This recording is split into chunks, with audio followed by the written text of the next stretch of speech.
warahmatullahi wabarakatuh.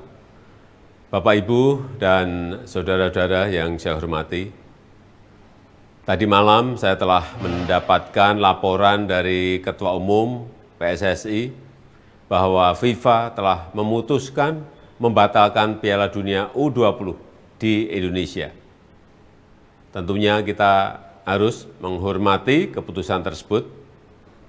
Saya tahu keputusan ini membuat banyak masyarakat kecewa. Saya pun sama, juga merasakan hal itu, kecewa dan sedih. Tapi jangan menghabiskan energi untuk saling menyalahkan satu sama lain. Dan sebagai bangsa yang besar, kita harus melihat ke depan, jangan melihat ke belakang. Jadikan hal ini sebagai pembelajaran berharga bagi kita semuanya, bagi persepakbolaan nasional Indonesia. Dan saya telah meminta Ketua Umum PSSI, Bapak Erick Thohir, untuk terus berupaya semaksimal mungkin agar sepak bola Indonesia tidak terkena sanksi, termasuk kesempatan untuk menjadi tuan rumah event-event internasional lainnya. Demikian yang bisa saya sampaikan. Terima kasih. Wassalamualaikum warahmatullahi wabarakatuh.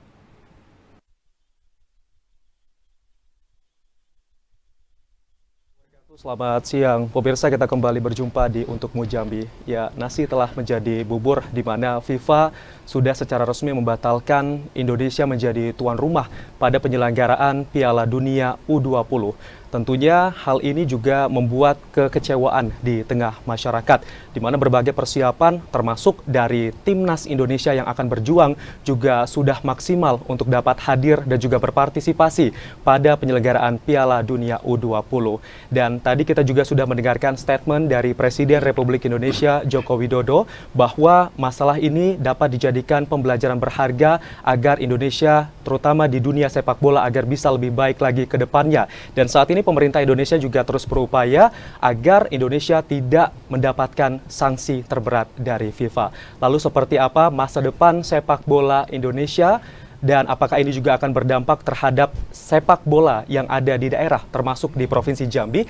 Hari ini kita akan membahas lengkapnya, saudara, di Dialog Untukmu Jambi. Dan kami juga sudah mengundang sebanyak 2 orang narasumber yang telah bergabung di studio TVRI Jambi. Yang pertama, kami telah mengundang pengamat olahraga, telah hadir Profesor Sukendro. Selamat siang, Prof. Selamat siang, salam olahraga. Salam olahraga, sehat dan semangat selalu, Prof, ya? Tetap bugar. Tetap bugar, baik. Terima kasih, Prof, sudah hadir Ya. bersama kami di TVRI Jambi. Terima kasih. Baik, selanjutnya kami juga sudah mengundang PLT Ketua PSSI Kota Jambi, Bang Ari Dwi Debrata. Selamat siang, Bang Ari. Selamat siang, salam sepak bola. Salam sepak bola Indonesia. Gimana kabarnya, sehat, Bang? Sehat, alhamdulillah. Sehat ya, Masih dari harus rumah tetap sehat. atau dari mana tadi? Dari kantor. Dari kantor, baiklah. Terima kasih Bang Ari sudah hadir bersama kami, dan pemirsa, nanti kita akan berbincang lebih banyak bersama 2 narasumber kami yang telah hadir di studio TVRI Jambi. Kita akan mengangkat tema masa depan sepak bola Indonesia. Dan untuk Anda yang ingin tertarik juga bergabung bersama kami, sharing dan juga mungkin ingin menanyakan kepada kedua narasumber kami juga mengundang Anda untuk berpartisipasi di live interaktif di 0741 663 85 atau di 0811 7433 133. Baik, saya ke Bang Ari terlebih dahulu. Bang Ari yang memang terlibat langsung dalam pembinaan olahraga sepak bola untuk masyarakat di Provinsi Jambi. Melihat adanya pembatalan Indonesia sebagai tuan rumah Piala Dunia U20, bagaimana tanggapan Anda? Ya, sama-sama kita ketahui, Mas Solin, ya. Kita ikut sedih gitu kan.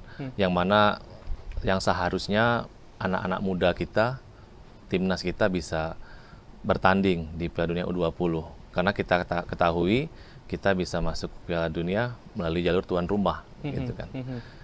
Nah, namun untuk saat ini memang kita tidak bisa mengkambing hitamkan siapapun gitu. Jadi kita harus move on, kita mesti dari akar rumput, grassroots, kita benahi lagi, kita perbaiki sepak bola kita. Ya, tadi Anda menyampaikan bahwa kita memang tidak boleh untuk menyalahkan siapa-siapa seperti itu ya. Lalu menurut Anda siapa yang nantinya harus bertanggung jawab untuk dapat terus memberikan support kepada terutama timnas U20 yang saat ini masih menunggu kepastian apakah sanksi terberat tersebut akan berlaku atau tidak? Oke.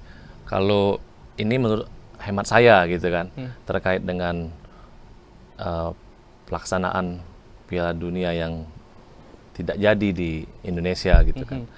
Sebenarnya kita semua bertanggung jawab, gitu kan. Dari stakeholder sepak bola bertanggung jawab, kemudian terkait dengan hal-hal yang mana seharusnya kalau memang Indonesia tidak menyatakan tidak layak atau tidak siap sebagai tuan rumah, semestinya dari awal. Hanya itu sih yang kalau yang menurut saya, kenapa tidak dari awal? Karena kita lihat negara Israel itu kan memang ada peluang untuk bertanding, baik itu tuan rumahnya ini di Indonesia maupun nanti misalkan di Peru atau dimanapun, karena Israel lolos melalui jalur kompetisi, gitu.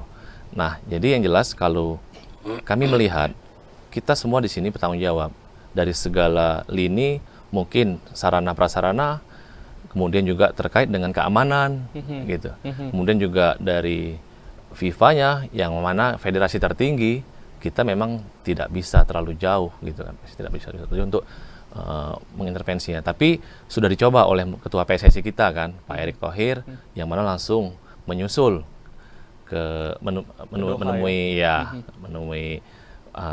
Ketua FIFA. Iya, Presiden FIFA Presiden pada saat FIFA. itu udah merupakan ya perjuangan gitu kan, usaha dari pemerintah, dari ketua PSSI khususnya, seperti itu. Nah, Anda menyoroti ketidaksiapan Indonesia seperti itu dalam penyelenggaraan Piala U20 ini. Apa saja yang Anda soroti selain dengan dari pihak keamanan tadi? Terkait dengan kesiapan sebenarnya itu tadi FIFA kan melakukan bidding di awal, calon-calon tuan rumah itu di bidding, diverifikasi gitu kan. Nah, namun kan ada hal-hal yang masih harus dibenahi. Nah, namun mungkin di situ masih ada kelemahan-kelemahan yang tidak bisa dilengkapi oleh panitia penyelenggara seperti itu.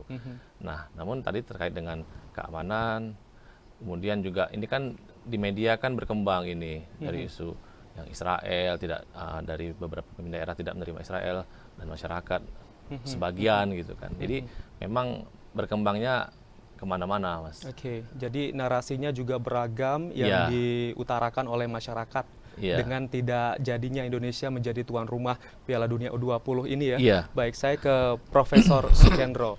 Kalau Profesor, bagaimana kita menyikapinya, Profesor, dengan keputusan yang sudah dilontarkan atau disampaikan oleh FIFA ini, Prof? Baik, Mas Solihin. Jadi saya flashback dulu.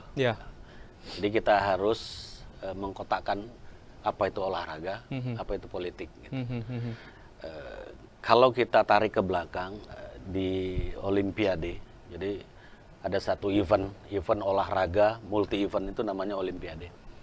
Itu apabila negara satu dengan negara lain bertikai, mereka akan berhenti untuk menghormati pertandingan Olimpiade tersebut. Jadi artinya semangat Olimpisme itu yang harus tetap dipertahankan oleh setiap insan olahraga.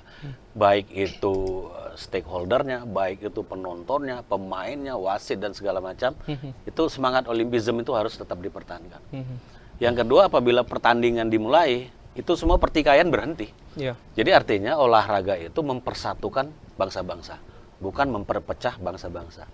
Nah, oleh sebab itu, tentu dalam hal ini FIFA juga kan memandang bukan satu bukan satu sisi yang dipandang, banyak faktor yang dia lihat. Ada faktor mungkin dari sudut kesiapan kita yang belum siap gitu kan, dari sisi lain terutama untuk kesiapan keamanan gitu kan, udah gitu kesiapan termasuk gizi juga yang nanti atlet-atlet datang itu tentu tidak sembarangan karena harus disesuaikan, distandarkan. Jadi ini bukan main-main loh, ini Piala Dunia gitu kan. Macam-macam karakternya ya. Beda olahraga sepak bola dengan cabang olahraga lain. Jadi olahraga sepak bola ini merupakan olahraga merakyat yang sangat-sangat populer. Kita baru mengadakan kemarin Piala Dunia dan lihat hampir penduduk dunia ini 50% menonton.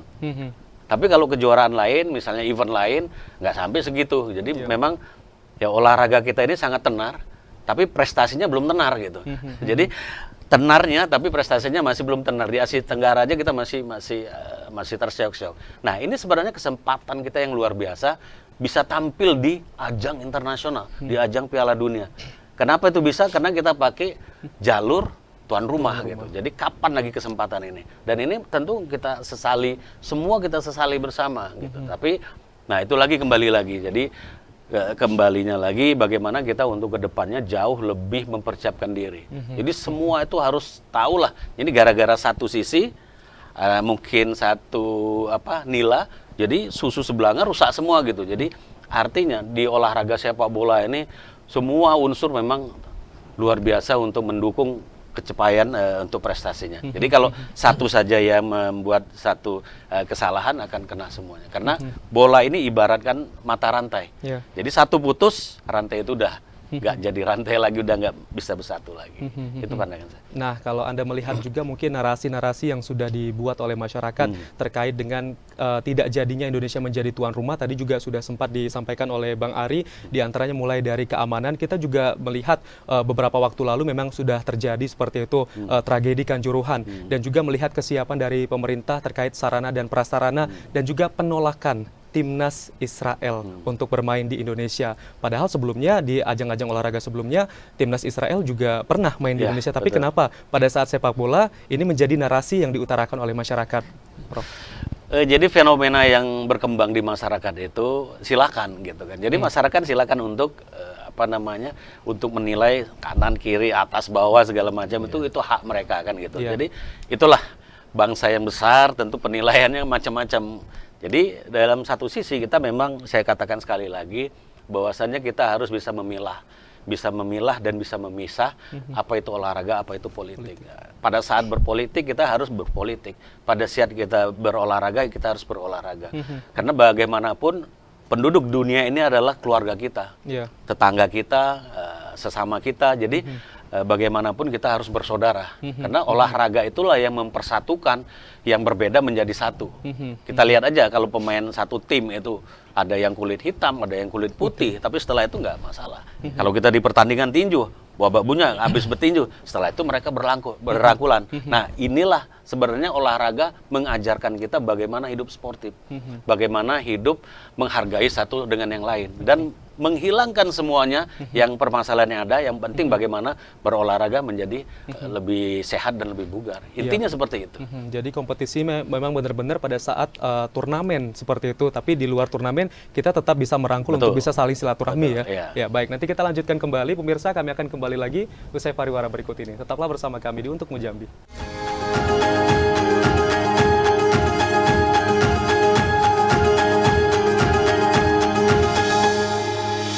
Bisa diartikan bahwa kita terkucilkan dari peta persepak bolaan dunia. Nah, karena itu saya tentu akan berusaha keras memastikan transformasi sepak bola Indonesia ini terjadi, bukan wacana tapi benar-benar terjadi.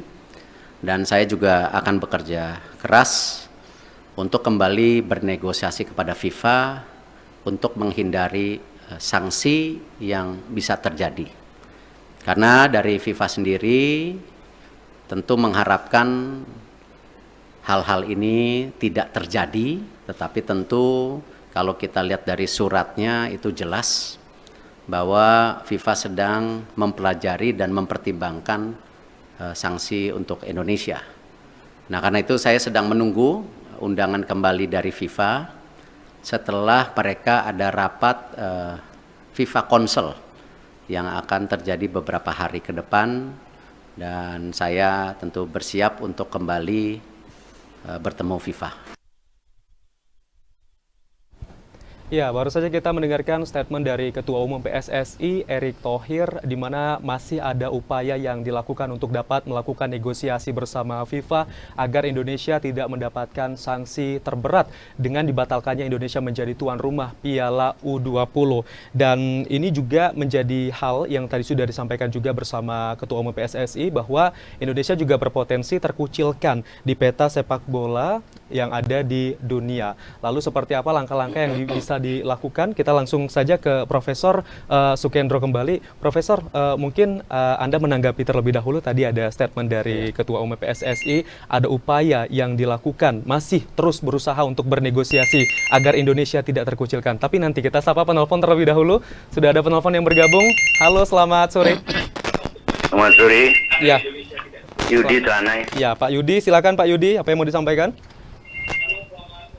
Selamat sore menjelang buka. Ya, 3 jam lagi buka Pak ya. Ya, saya pertama ya happy ending aja ini mengucapkan selamat menunaikan ibadah puasa.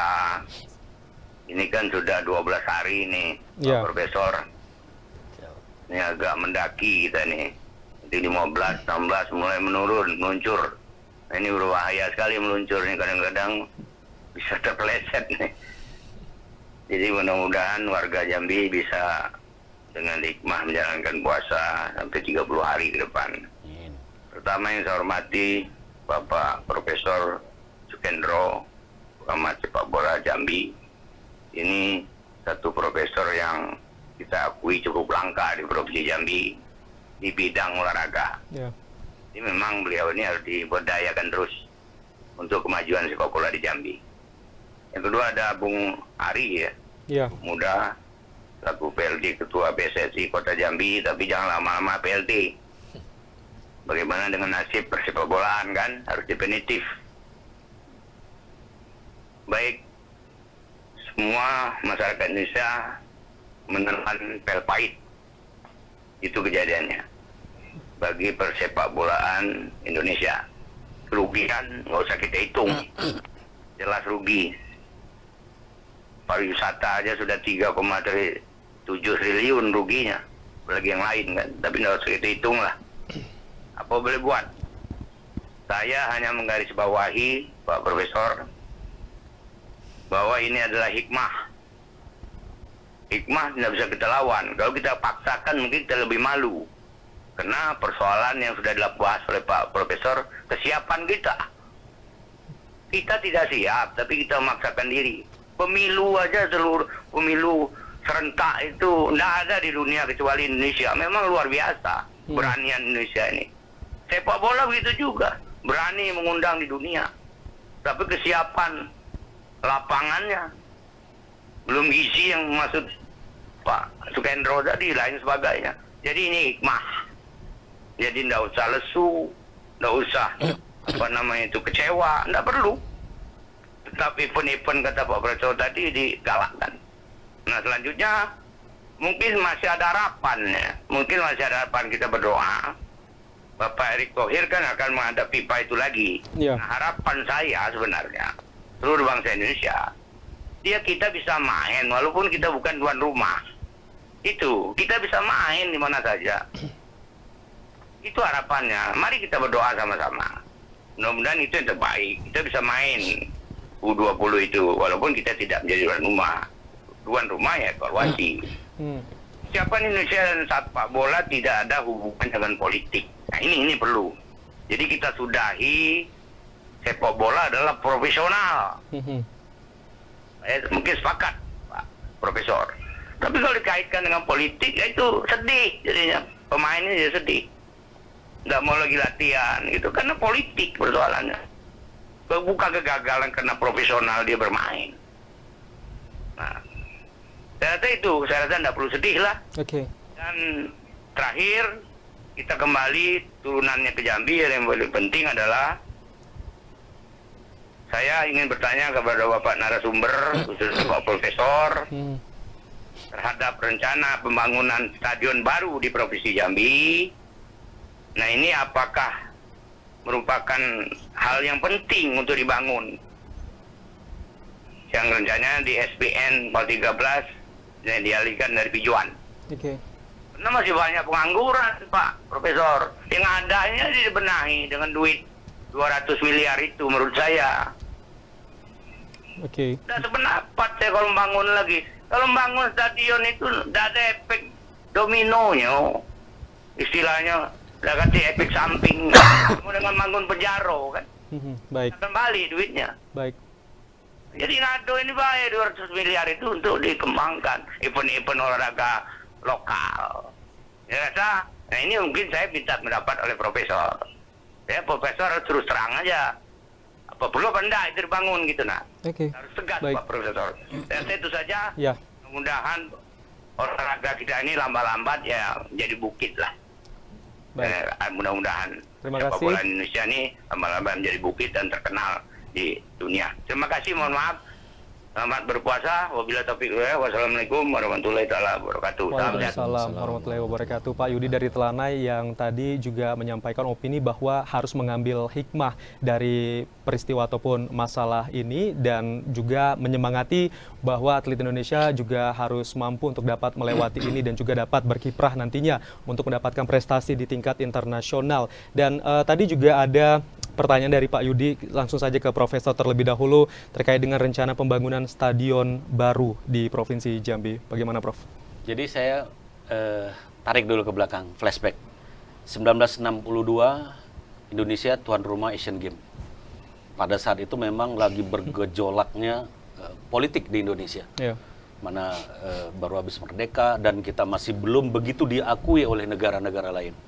Pada saat itu Bung Karno sebagai presiden berani dengan kondisi rakyat kita yang masih terbata-bata, dia membangun sebuah stadion Senayan pada saat. Dan itu menunjukkan kepada dunia bahwasanya Indonesia ada.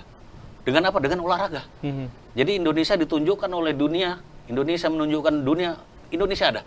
Dan itu Indonesia menjadi tuan rumah. Pada saat itu Indonesia menjadi ranking 2 di Asia Tenggara, di Asia pada saat itu menjadi ranking 2. Itu banyak yang berkecamuk gitu, bergejolak.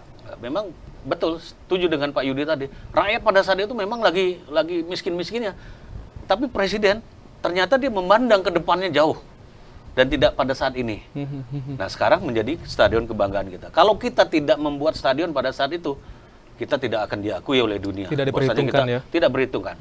Nah, ini terkait dengan kondisi stadion kita yang ada di Jambi, di KONI. Itu untuk standar nasional aja tidak masuk. Untuk standar nasional aja tidak masuk. Bagaimana kita mengadakan satu event yang standar nasional?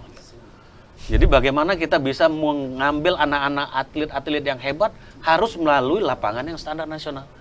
Jerman, dia satu kabupaten itu mempunyai 15 lapangan sepak bola yang standar internasional. Lapangan sepak bola. Bukan stadion gitu. Jadi artinya yang terbuka, ya memang lapangannya rumputnya udah bagus, mempunyai 15 lapangan sepak bola standar internasional. Baik. Nah, Jambi sebuah provinsi belum punya. Jangankan internasional, nasional aja belum punya kita. Kalau panas banjir, becek. Kalau kalau terbalik, kalau panas itu berdebu. Kalau hujan nggak bisa dipakai, disiram itu. Nah, oleh sebab itu, satu sisi sebuah negara yang maju, yang hebat, apabila salah satu negaranya kuat dengan olahraga. Nah, ini terbukti. Jadi negara-negara maju itu terbukti apabila olahraganya kuat. Jangankan negara, provinsi aja. Provinsi yang maju itu apabila olahraganya hebat. Sekarang kita ke Sumatera Selatan tetangga. Itu udah jembatan Ampera itu udah nggak dilihat lagi. Sekarang orang ke Jakabari. Mana peninggalan sepak bola dulu kan? Orang pada ke situ.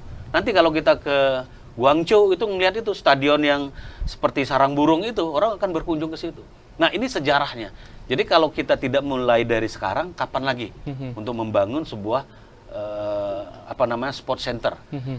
Karena kalau sport center ini kan bisa juga bantuan dari lain gitu, baik itu pemerintah pusat maupun pemerintah daerah. Karena salah satu amanat bagaimana prestasi olahraga di Jambi ini biar maju. Salah satunya adalah fasilitas yang memadai, yang harus mendukung. Kalau enggak kita ya seperti ini. Semangatnya hebat luar biasa, atletnya jago, begitu main sepak bola kaget ya, lapangannya kok bagus sekali gitu. Biasanya main di gelombang, begitu main di yang tanah yang bagus ya, lapangan yang bagus kaget. Jadi ini yang kita butuhkan adalah salah satu yang paling didukung adalah sarana prasarana. Jadi bagaimana talenta kita yang hebat tapi tidak didukung oleh sarana prasarana nggak bisa juga. Gitu. Itu intinya. Oke, kalau Bang Ari memang saat ini juga sangat membutuhkan seperti itu ya, sarana dan juga prasarana yang lebih memadai. Tapi kalau untuk sekarang, untuk proses latihannya seperti apa dengan kondisi yang ada? Iya, tadi kita lihat pertanyaan dari Pak Yudi ya, yang mana perlukah kita membangun stadion sekelas Provinsi Jambi, kita sangat perlu. Karena memang tolak ukur kita selain SDM yang baik, yang kita perjuangkan, kita usahakan dari usia dini, itu memang sampai ke senior, itu memang membutuhkan lapangan gitu kan. Bola itu kan ada 3 sepak bola. Bolanya, ini kata utamanya, kemudian lapangan, kemudian atletnya gitu. Nah, untuk saat ini memang kami menggunakan lapangan-lapangan yang ada. Karena di sini persiapan untuk tim Porprov Kota, kita menggunakan lapangan Persijam. Nah, itu juga kemarin ketika kita audiensi dengan Pak Wali, kita sampaikan keluhan-keluhan kita. Dan alhamdulillah informasi dari beliau kemarin di 2024 ini akan dibenahi rumputnya, gitu. Rumputnya dulu, rumput serta drenase. Karena betul yang disampaikan oleh Prof tadi, lapangan-lapangan kita yang ada di Jambi ini itu nama lapangan serba salah. Ketika hujan banjir, ketika panas debu. Kemudian ketika pemain mau passing, itu yang kontrol bukan kaki tapi paha gitu, karena ya dengan keadaan yang tekstur tanah yang bergelombang, berlubang dan lain-lain. Makanya untuk saat ini dengan adanya pemerintah ingin membangun sebuah stadion, kami sangat menunggu itu. Apakah itu nanti di SPN, apakah nanti di Paduan gitu. Itu kami sangat mendukung sekali. Yang penting jadi dibangun. Dan saya dengar informasi juga, dan kan teman-teman bola banyak ada di Pemprov, itu positif dibangun. Alhamdulillah, tapi kita tunggu gitu kan. Itu sih Mas, terkait dengan lapangan kita sangat perlu. Bahkan bukan di provinsi saja, di kabupaten kota mestinya minimal kita punya satu lah, kabupaten itu punya lapangan atau stadion yang standar nasional. Minimal satu ya. Minimal satu. Maksimalnya harus bisa juga banyak ya. Kita belum perlu lapangan atau stadion yang tribunnya megah gitu kan. Tapi kalau ada alhamdulillah. Tapi maksud saya itu begini, yang penting kualitas rumputnya dulu sama drenasinya. Itu yang terpenting dulu. Baru ketika udah berjalan gitu kan, boleh dibenahi mungkin melalui multi-years kan, bertahap baru tribunnya dibangun gitu. Jangan sampai ketika sudah bangunnya bisa tapi maintenance-nya tidak bisa. Kelabakan gitu. Gitu. Jadi memang sesuatu yang untuk membangkitkan gairah dari pesepak bola Jambi ya, supaya dengan sarana prasarana ini juga mereka juga semakin semangat untuk mencetak prestasi. Oke, kita kembali lagi Prof terkait dengan statement dari Ketua Umum PSSI tadi. Nah, Profesor melihat bagaimana upaya yang dilakukan saat ini agar Indonesia tidak terkucilkan di mata dunia, Prof. Ini bukan hal yang baru. Kita juga udah pernah kena penalti waktu scoring FIFA. Scoring FIFA berapa tahun itu tidak boleh adakan turnamen dan kita tidak boleh keluar itu. Sebenarnya sudah harus berkaca sih dari situ gitu kan, dari situ. Nah, cuman saja saya kalau mau ngomong susah juga ya. Karena banyak mafia-mafia yang di dalamnya di situ. Jadi bukan dari hati nurani untuk membangun persepak bolaan Indonesia gitu. Jadi banyak mafia-mafia yang ingin mencari keuntungan sendiri. Karena sepak bola ini bagaikan anak gadis dari desa yang datang ke kota. Diperebutkan orang. Kedudukan aja bayangin ini. Menteri aja sanggup untuk melepas menteri untuk menjadi wakil ketua gitu.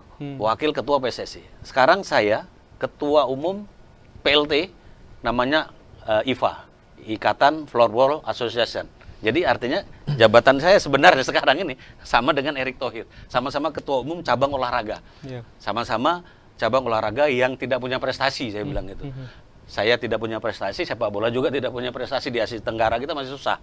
Tetapi sepak bola terkenal dan bermasyarakat, sementara IFA ini belum gitu. Jadi intinya memang kita harus bisa untuk merubah ini semuanya. Mulai dari restrukturisasi harus dirubah semua. Baik itu wasitnya, baik itu perangkat pertandingannya, pemainnya, manajernya, diatur. Dan itu harus mulai disusun sedemikian rupa supaya tidak terjadi seperti ini lagi. Jadi regulasinya memang harus dibuat. Karena masih ada aja mafia-mafia, baik itu di wasit, mafia ada di pemain gitu kan. Karena bandar-bandar ini masih berjalan juga. Ini hati-hati. Berkeliaran kan? ya. Berkeliaran masih merajalela gitu.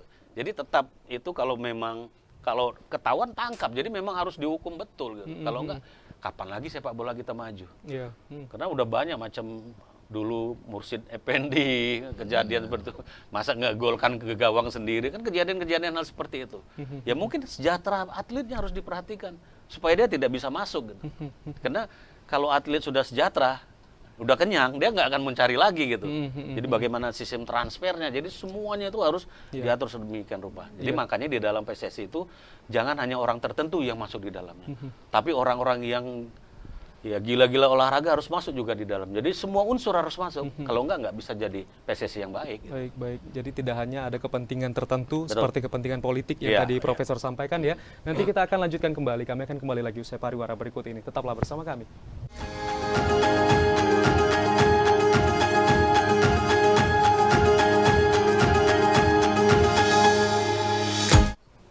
Terima kasih Anda masih bersama kami di Untuk Bu Jambi dan kita sudah berada di sesi terakhir. Langsung saja dari Profesor Sukendro terlebih dahulu untuk menyampaikan apa yang ingin disampaikan untuk sepak bola tanah air, Prof. Baik, kalau tanah air saya mungkin terlalu luas ya, mungkin nggak didengar oleh negara provinsi kita, lain. Tapi kita lah di Jambi ini, saya berharap untuk tahun ini kita bisa lolos kualifikasi PON lah. Jadi itu harapan, karena dari semangat yang saya lihat dari kepengurusan sepak bola di Provinsi Jambi ini, saya lihat sangat tinggi gitu, apalagi dengan kepengurusan Pak Bupati Batanghari, Pak Fadil, dan semangatnya yang lebih luar biasa hebat gitu, apalagi dengan gelontoran dana dia yang cukup banyak dia keluar, karena di dalam olahraga ini bukan mencari kehidupan, tapi menghidupkan olahraga, itu yang paling penting.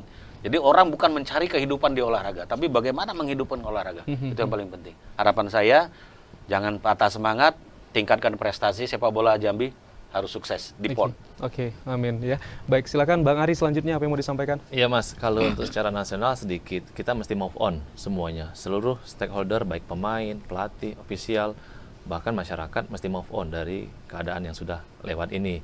Kemudian untuk Provinsi Jambi, kita mesti tahu, ruhnya sepak bola itu kompetisi. Jadi dengan keadaan pandemi kemarin, banyak kompetisi-kompetisi yang tidak bisa berlangsung.